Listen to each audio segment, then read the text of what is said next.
साथियों, आज मैं गणित के ऐसे महत्वपूर्ण प्रश्नों को आपको कराने वाला हूं जहां से आपको एग्जाम में प्रश्न देखने को अवश्य मिलेंगे। इसलिए आपको वीडियो कंप्लीट देखना है, बिल्कुल भी स्किप आपको नहीं करना है, क्योंकि यहां आपको जो भी क्वेश्चन मिलेंगे सभी आपके सिलेबस के अनुसार मिलने वाले हैं, जो एग्जाम में आने की पूरी संभावना है। ठीक है, और आप 10 प्रश्नों में से जितने प्रश्नों के सही जवाब देते हैं वो आपको कमेंट बॉक्स में कमेंट के माध्यम से बताना है कि हमने कितने प्रश्नों के सही जवाब दिए हैं।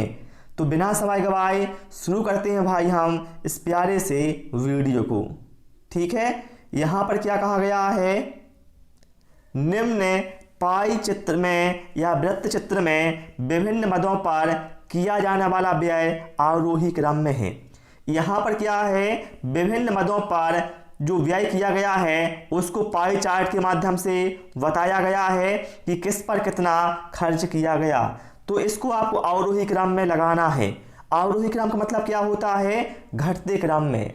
ठीक है, मतलब पहले सबसे बड़ा, फिर उससे छोटा, फिर उससे छोटा।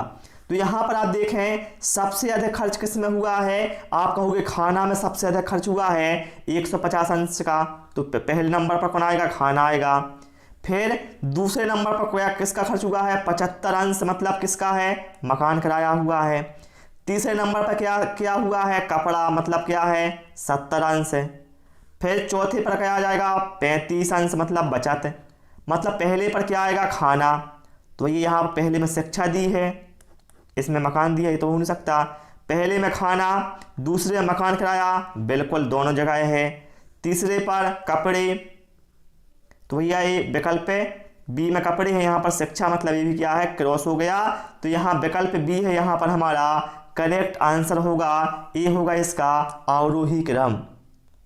चलिए अगला क्वेश्चन देखते हैं। 1 मिनट, हमने यहाँ फर्स्ट क्वेश्चन नहीं किया शायद, हाँ नहीं किया है, कोई बात नहीं, अभी मैं आपको करवा देता हूँ। ठीक है, हमने क्वेश्चन सेकंड से स्टार्ट कर दिया है, कोई बात नहीं, मैं आपको लास्ट में फर्स्ट क्वेश्चन भी अभी करवा दूंगा। ठीक है, संख्या अनुक्रम में अगली संख्या क्या होगी। देखिए आपके सिलेबस में भी है पैटर्न की पहचान करना तथा उसे पूरा करना, ये आपके सिलेबस में दिया हुआ है। तो यहाँ भी आपको क्या है, जो ये श्रृंखला दी है इसमें आपको क्या है, पैटर्न की पहचान करना है और उसको पूरा करना है। तो देखिए यहाँ पर आप देखें 1 और 1 कितना हो गया, 2 हो गया ना, मतलब ये संख्या आ गई। इसी तरह से 2 व 3 को जोड़ा तो क्या आ गया, 5 आ गया। ठीक है, अब एक काम करूँ, अब 8 और 13 जोड़ेंगे तो कितना मिल जाएगा, 8 और 13 जोड़ेंगे तो आएगा 21, आएगा ना 21। तो यहाँ पर हम कह सकते हैं जो विकल्प है बी है, यहाँ पर हमारा करेक्ट आंसर होगा। ठीक है, मतलब क्या है, आपको जो पैटर्न आता है उसमें आपको देखना होता है कि यहाँ पर किस तरह से बन रहा है और आने वाला संख्या है वो क्या हो सकता है। चलिए इसके बाद हम अगला क्वेश्चन लेते हैं। और जिनको वीडियो पसंद आता है वीडियो को भाई लाइक करिए, शेयर करिए और चैनल को सब्सक्राइब करिए। निम्नलिखित में से कौन सा सही नहीं है। 2005 ग्राम बराबर 2.005 किलोग्राम। बिल्कुल भाई हम जानते हैं 1000 ग्राम बराबर कितना होता है, 1 किलोग्राम होता है। तो भैया ये तो बिल्कुल सही दिया है। ठीक है, पहले आप ऑप्शन बी को छोड़ दें, जो छोटे छोटे हैं भैया इनको आप पहले हल कर लिया करें। 10 का शतांश है, शतांश मतलब होता है 100वां भाग। 10 का शतांश, शतांश मतलब 100वां भाग।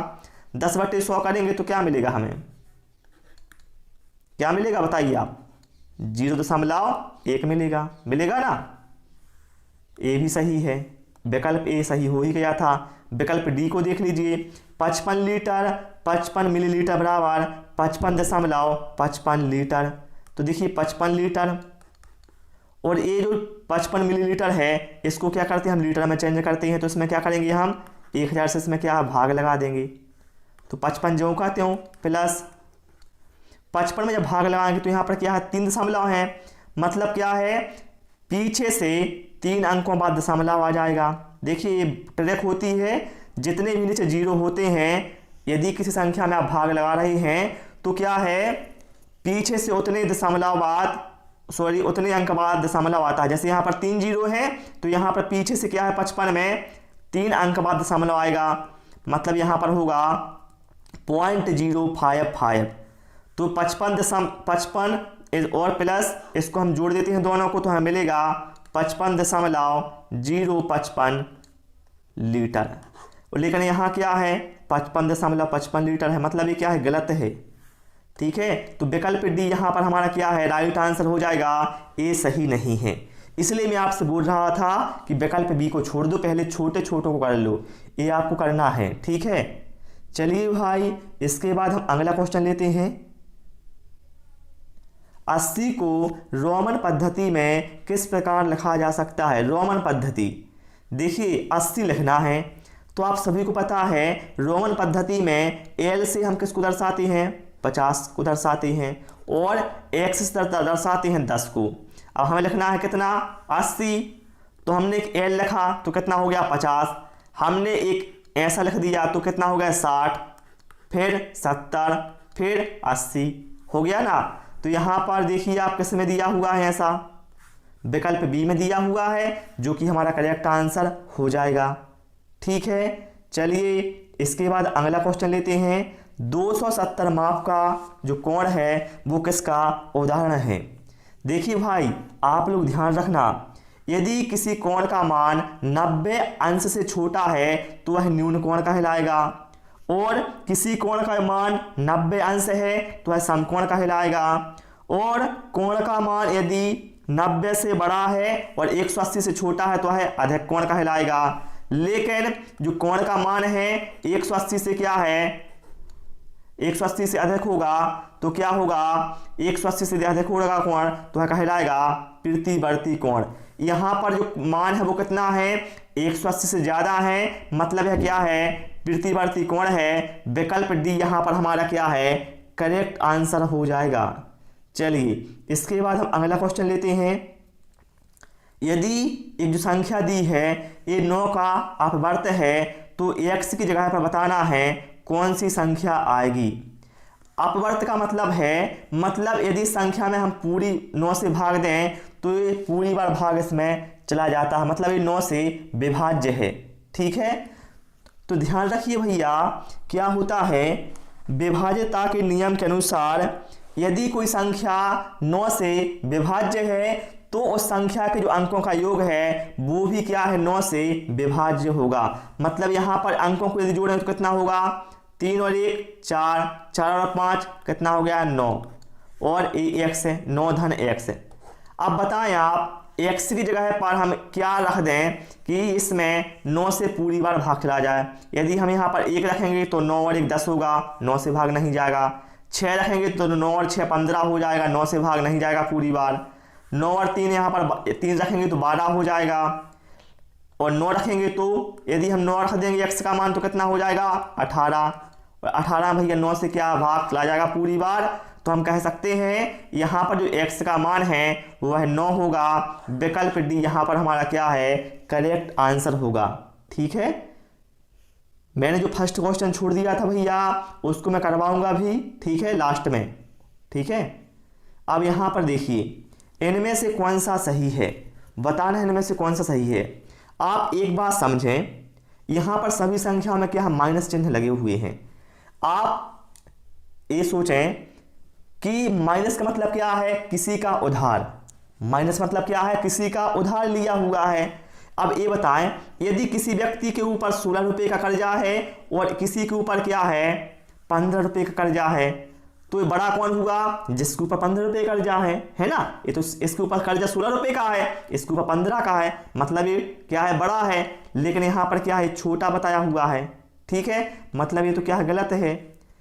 यहाँ पर देखिए यहाँ पर किसी के ऊपर कितना कर्ज है 16 रुपये का है, किसी के ऊपर 1 रुपये खर्च है, तो यहाँ बड़ा कौन हुआ बड़ा हुआ ये वाला, यहाँ गलत चिन्ह लगा हुआ है लेकिन। ठीक है, यहाँ पर विकल्प बी में देखिए यहाँ पर कर्ज कितना है 16 रुपये का है, इसके ऊपर कर्ज है 20 रुपये का, तो बड़ा कौन हुआ ये बड़ा हुआ 16 रुपये वाला। ठीक है, क्योंकि इसके ऊपर क्या है कर्ज कम है। यहाँ पर विकल्प डी में देख लीजिए इस पर क्या है कर्ज 16 रुपये का है और इस पर कितना है 3 रुपये का है, तो बड़ा कौन हुआ जिसके ऊपर 3 रुपये का कर्ज है वो इसकी अपेक्षा बड़ा हो गया, क्योंकि उसके ऊपर कितना कर्ज है 16 रुपये है। तो ये 3 बड़ा हो गया, तो ये बिल्कुल सही दिया हुआ है। ठीक है चिन्ह, तो यहाँ पर जो विकल्प डी है ये बिल्कुल हमारा करेक्ट आंसर हो जाएगा। ठीक है, ये ध्यान रखिएगा आप। माइनस का मतलब ये समझिए आप कि किसी का हमें उधार लिया है वो हमें देना है। ठीक है, चलिए अगला क्वेश्चन लेते हैं। एक पंक्ति में मनुष्य का क्रमांक प्रारंभ से 18वां और अंत से 13वां है। यदि पंक्ति में 6 लड़कियां हैं तो पंक्ति में लड़कों की संख्या क्या होगी। देखिए मनुष्य का जो क्रमांक है प्रारंभ से वो कितना है भैया, प्रारंभ से है 18वां, और यदि अंत से लेते हैं तो कितना है, तो है भैया 13वां। ठीक है, अब ये बताएं प्रारंभ से कितना है 18वां और अंत से कितना है 13वां। तो यदि मैं पूछूं इस लाइन में टोटल कितने, लाइन में जो व्यक्ति हैं आदमी हैं उनकी संख्या कितनी है, तो आप बता कहोगे 18 धन 13 कर देंगे और -1 करेंगे तो आपको पता चल जाएगा। तो 18 13 कितना हो गया 31 ऋण 1, मतलब कितना हो गया 30। मतलब इस लाइन में जो कुल व्यक्ति है उसकी संख्या कितनी हो गई 30, जिनमें से क्या है 6 लड़कियां हैं, तो लड़कों की संख्या क्या होगी भैया। हमें पता चल गया है कि लाइन में कुल 30 लोग हैं जिनमें से 6 लड़कियां हो गई, तो 30 में से 6 गया कितना मिला 24, मतलब लड़के कितने हैं 24 हैं। विकल्प भी यहाँ पर हमारा क्या है राइट आंसर होगा। ठीक है, चलिए इसके बाद अगला क्वेश्चन लेते हैं, और इसके बाद भैया मैं आपको पहला क्वेश्चन जो मैंने छोड़ दिया था वो आपको सॉल्व कराने वाला हूँ। वृत्त की कितनी सममिति रेखाएं होती हैं। सममिति रेखा का मतलब क्या है, ऐसी रेखा जो उस आकृति को 2 बराबर आकार के समान भागों में काटती है। देखिए यदि मान लो ये वृत्त है, ठीक है, यदि इस वृत्त को भैया बताएं आप कितनी लाइन है जो इसको 2 बराबर समान भागों में, यदि मैं ऐसी लाइन खींचूं तो क्या है 2 बराबर समान भागों में खींचूं, ऐसी खींचूंगा तो भी बांट गांठ ऐसी, मतलब अनंत रेखाएं हो सकती हैं भैया ऐसी जो कि वृत्त को 2 समान भागों में काट सकती हैं। ठीक है, तो विकल्प सी यहाँ पर हमारा क्या है राइट आंसर होगा। ठीक है, आप ये मत सोचना कि हमने लाइन है क्या है, लाइन हमारी सही नहीं खींच पाई है, क्योंकि आप समझते हैं ये जो मैं आपकी क्लास लेता हूँ मोबाइल से लेता हूँ, इसलिए क्या है इस पर लिखने में थोड़ी परेशानी होती है। तो बिल्कुल सेंटर से लाइन जाएगी। ठीक है, ये तो हमने क्या है यहाँ वहाँ से हो गया है वो। ठीक है, सेंटर से सभी लाइन जाएंगी, मतलब और ऐसी अनंत लाइन ऐसी हो सकती हैं।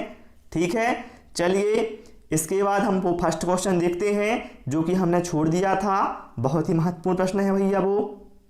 ओके, कहाँ गया वो, ए वाला। ठीक है, यहाँ पर क्या कहा गया था, 2 मेजों तथा 3 कुर्सियों का मूल्य 2000 रुपये है और 3 मेज तथा 2 कुर्सियों का मूल्य 2500 रुपये है। तो 1 मेज तथा 5 कुर्सियों का मूल्य कितना होगा। हमने भाई मान लिया 1 मेज का मूल्य x रुपये है और 1 कुर्सी का मूल्य y रुपये है, ये हमने अपनी तरफ से मान लिया। अब हम क्या करेंगे, जैसा प्रश्न में कहा गया है पहली कंडीशन में क्या था 2 मेजें थी, तो भैया 1 मेज की कीमत x रुपये, तो 2 मेज की कीमत कितनी हो गई 2x रुपये, प्लस 1 कुर्सी की कीमत y रुपये, तो 3 कुर्सियों की कीमत कितनी हो गई 3y, और बराबर में कितना लिखना है 2000। ये हुई हमारी पहली कंडीशन। ठीक है, 2 मेज तथा 3 कुर्सी का मूल्य कितना है 2000 रुपये, पहली कंडीशन हो गई। अब दूसरी कंडीशन में क्या है 3 मेज मतलब कितना है 3x हो जाएगी कीमत, और 2 कुर्सी की कीमत कितनी हो जाएगी 2y, बराबर कितना है 2500 के बराबर है। अब आप एक काम करें भाई, या तो आप जो x की वैल्यू है वो बराबर कर लें, या फिर y की वैल्यू क्या है बराबर कर लें। ऐसे में क्या है जब इसको हम घटाएंगे तो ताकि वह आपस में क्रॉस हो सकें, तो ऐसे में आपको क्या करना है, देखिए यहाँ पर नीचे वाले समीकरण में क्या है x के साथ 3 है और ऊपर वाले समीकरण में x के साथ 2 है। तो आप एक काम करो, ऊपर वाले में गुणा कर दो 3 का और नीचे वाले में गुणा कर दो 2 का। ठीक है, आपको भी इसी तरह से करना है। यदि आपको एक जैसे करना है तो आपको विपरीत करना होता है, जो इसके साथ है इसका गुणा उसके साथ करो और उसका गुणा इसके साथ करो। ठीक है, तो यदि ऊपर वाले हम गुणा करेंगे 3 का तो क्या होगा 3 दूना 6x प्लस 3 तिरका 9y बराबर 3 दूनी 6,000। ठीक है, हो गया। यहाँ पर इसमें नीचे वाले में गुणा करेंगे हम 2 का, तो कितना हो जाएगा 2 3 6x धन 2 दूनी 4y बराबर 2500 गुणा 2 मतलब कितना हो जाएगा 5000। आपने देखा ना, यहाँ पर 6x ऊपर भी हो गया, 6x नीचे भी हो गया। हमने इसलिए किया था ताकि क्रॉस हो सकें। अब हम क्या करेंगे, ऊपर वाले में से नीचे को घटाएंगे, तो ये क्या है 6x में 6x क्या है माइनस हो जाएगा, तो कट क्रॉस हो जाएंगी। 9y में से 4y माइनस होगा तो कितना बचेगा हमारे पास 5y। 6000 में से 5000 जाएगा तो बचेगा 1000। 5y बराबर कितना होगा 1000। y बराबर कितना आ जाएगा हमारे पास 1000 भागित 5।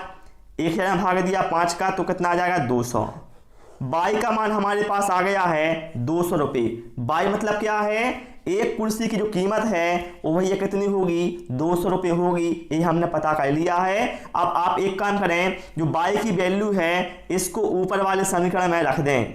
ठीक है, ऊपर वाले समीकरण में रख दें तो आपको पता चल जाएगा। चलिए, ऊपर वाला समीकरण क्या था 2x है, तो 2x है धन 3y। y का मान कितना है 200, तो y की जगह पर 200 रख दे बराबर 2000। यहाँ पर 2x हो गया, 3 दूनी कितना हो गया 600 बराबर 2000। एक काम करिए 600 का पक्षांतर करिए आप, तो 2x बराबर कितना हो जाएगा 2000 ऋण 600 मतलब 1400। x बराबर कितना हो जाएगा 1400 भागित 2 मतलब कितना 700।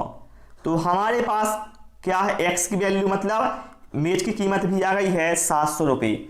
देखिए अब हमें पता चल गया भैया कि एक मेज की कीमत 700 रुपये होगी और एक कुर्सी की कीमत 200 रुपये होगी। अब प्रश्न में कहा क्या गया था, प्रश्न में ये कहा गया था भैया कि एक मेज और 5 कुर्सी की कीमत कितनी होगी। तो भैया एक मेज की कीमत कितनी होगी, एक मेज की कीमत भैया हमें निकाल लेना भी कितनी हो गई 700 रुपये। तो भैया एक मेज की कीमत 700 रुपये प्लस 5 कुर्सी ली भैया, तो 5 एक कुर्सी का मूल्य कितना है 200, तो 5 गुणे 200, तो यहाँ पर 700 और यहाँ 5 गुणे 200 कितना हो जाएगा 1000, मतलब 700 धन 1000 कितना हो गया 1700 रुपये हो जाएगा। 1700 रुपये भैया कुर्सी कीमत हो जाएगी। विकल्प बी यहाँ पर हमारा क्या है करेक्ट आंसर हो जाएगा। तो प्यारे साथियों, आज इस क्लास में इतना ही। आपको हमारी क्लास कैसी लगी कमेंट बॉक्स में कमेंट के माध्यम से अवश्य बताइएगा। Thanks for watching this video.